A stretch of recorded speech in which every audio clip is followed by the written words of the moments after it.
فلسطین میں اسرائیل نے قیامت برپا کر دی۔ اسرائیلی طیاروں کا غزہ میں اسپتال پر بڑا فضائی حملہ، 800 فلسطینی شہید ہو گئے۔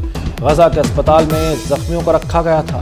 فلسطینی صدر کا 3 روزہ سوگ کا اعلان۔ غزہ میں شہید فلسطینیوں کی تعداد 3500 تک جا پہنچی۔ ہزاروں عمارتوں کے ملبے تلے دبے ہوئے ہیں۔ امدادی کارکن بھی اسرائیلی درندگی سے محفوظ نہیں۔ اے دنیا کے منصفوں، سلامتی کے ضامنوں، ہر طرف تباہی و بربادی ہے، ہر طرف چیخ و پکار ہے۔ اسرائیل فلسطینیوں پر قیامت ڈھا رہا ہے، انصاف کب کرو گے؟ عمارتیں ملبے کا ڈھیر اور اسپتال زخمیوں سے بھر چکے۔ 11 دن سے غذا، خوراک اور پانی بند ہے۔ فلسطینیوں کے پیاس سے مرنے کے خدشات بھی سر اٹھانے لگے۔ اقوام متحدہ کے مطابق بے گھر افراد کی تعداد 12 لاکھ سے بڑھ گئی۔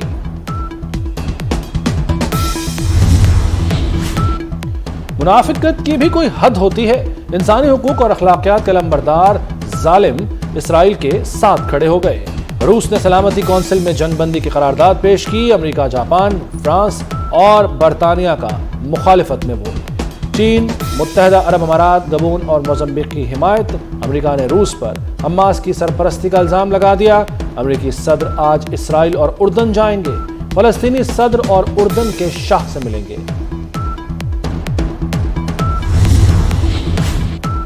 پی ٹی آئی چیئرمین کا سائفر واپس نہ کرنے کا اعتراف۔ 24 نیوز نے FIA کے چالان کی کاپی حاصل کر لی۔ قواعد کے تحت سائفر دفتر خارجہ کو واپس کرنا ضروری تھا۔ سیکرٹری خارجہ کی ہدایت پر سائفر اعظم خان کو دیا گیا۔ دفتر خارجہ کے 3 افسروں کی سائفر نہ ملنے کی شہادت۔ ملزموں نے ملک کی سلامتی داؤ پر لگائی۔ چیئرمین PTI اور شاہ محمود قریشی ملزم ہیں۔ غیر قانونی اقدام سے خارجہ تعلقات کو نقصان پہنچا۔ چالان میں اعظم خان کے کردار اور ان کے بیان کا تذکرہ۔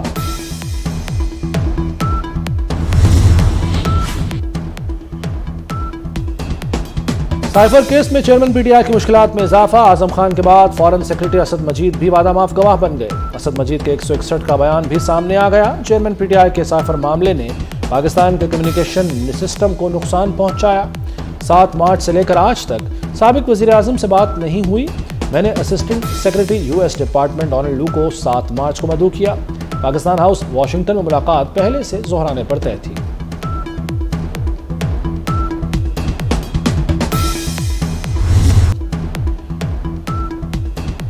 چیئرمین PTI اور شاہ محمود قریشی پر سائفر کیس کی فرد جرم مؤخر۔ خصوصی عدالت نے فرد جرم کی کارروائی 23 اکتوبر تک ملتوی کر دی۔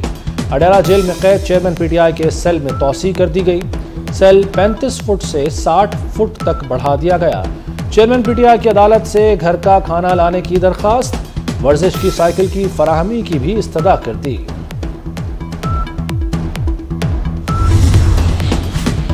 بیجنگ میں نگران وزیر اعظم کی روسی صدر سے ملاقات۔ انوار الحق کاکڑ اور پیوٹن میں اہم امور پر تبادلہ خیال کیا گیا۔ وزیر اعظم نے کہا کہ خطے کی معاشی ترقی کے لیے مل کر کام کرنے کی ضرورت ہے۔ پاکستان اور روس کا باہمی تعاون کے فروغ کا عزم۔ وزیر اعظم نے چینی صدر کے عشائیے میں بھی شرکت کی۔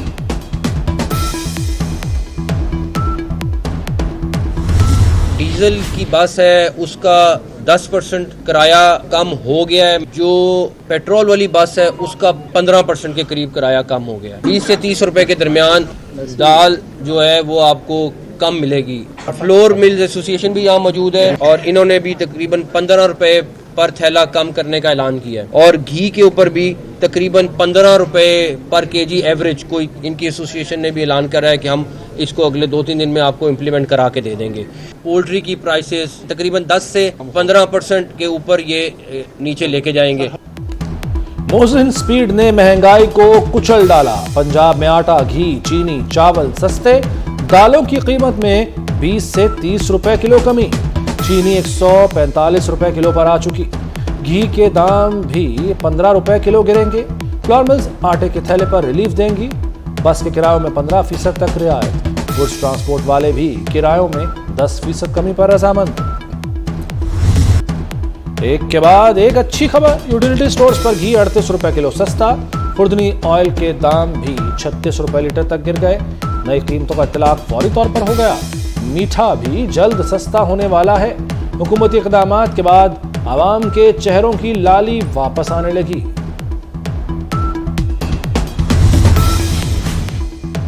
نواز شریف کا ایجنڈا معیشت کی بحالی اور مہنگائی کا خاتمہ ہے۔ نواز شریف اداروں کی پھر سے تعمیر کرے گا۔ نواز شریف معیشت کی بحالی، تعمیر اور ترقی کے دور کا نام ہے۔ مریم نواز کی FPCCI کے نمائندوں سے ملاقات میں گفتگو، کہا بیوروکریسی اور FBR کی اصلاح کریں گے، نیب کے انتقام کا خاتمہ کر کے کاروباری برادری کے تحفظات دور کریں گے۔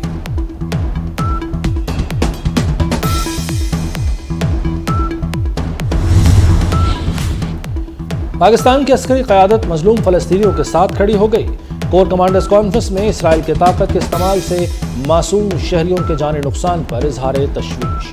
سرزمین مقدس پر غیر قانونی قبضہ کے خاتمے کے لیے مظلوم بھائیوں کی حمایت کا عزم، فلسطینیوں کی سفارتی، اخلاقی اور سیاسی حمایت جاری رکھیں گے۔ Army chief general Asim Munir کا دنیا کو دو ٹوک پیغام، کور کمانڈرز کی غیر قانونی مقیم غیر ملکیوں کو ملک بدل کرنے کے حکومتی فیصلے کی مکمل حمایت۔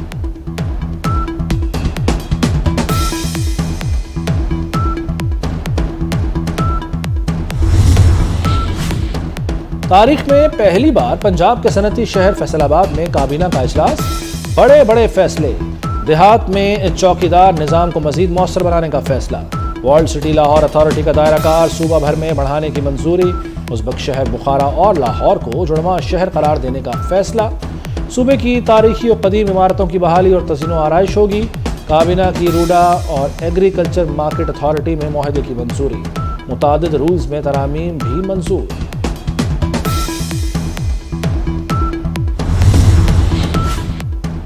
وزیر اعلیٰ پنجاب کا مختلف اسپتالوں کا دورہ، شاہدرہ میں مریضوں کی شکایت پر برہم، ٹیکے باہر سے کیوں منگوائے، محسن نقوی نے سینئر میڈیکل آفیسر کی کلاس کر دی، مریضوں کے پیسے فوری واپس کرنے کا حکم، مختلف وارڈز میں گئے مریضوں کی عیادت، نرسنگ کاؤنٹر، وارڈ روم بھی دیکھا، وزیر اعلیٰ میو اسپتال بھی گئے، زیر تعمیر ایمرجنسی کے ترقیاتی کاموں کا جائزہ لیا۔ کراچی سانحہ کارساز کو 16 برس بیت گئے، المناک واقعے کا معمہ حل ہو سکا، نہ ہی شہداء کے ورثاء کے زخم بھر سکے۔ پیپلز پارٹی کے 150 کارکن شہید، 400 زخمی ہوئے۔ جیالے شہید بیوی کا استقبال کرنے کراچی پہنچے تھے، کاروان کو اس وقت خون میں نہلا دیا گیا جب وہ کارساز پہنچا۔ Chairman Peoples Party Bilawal Bhutto کا شہداء کو خراج عقیدت۔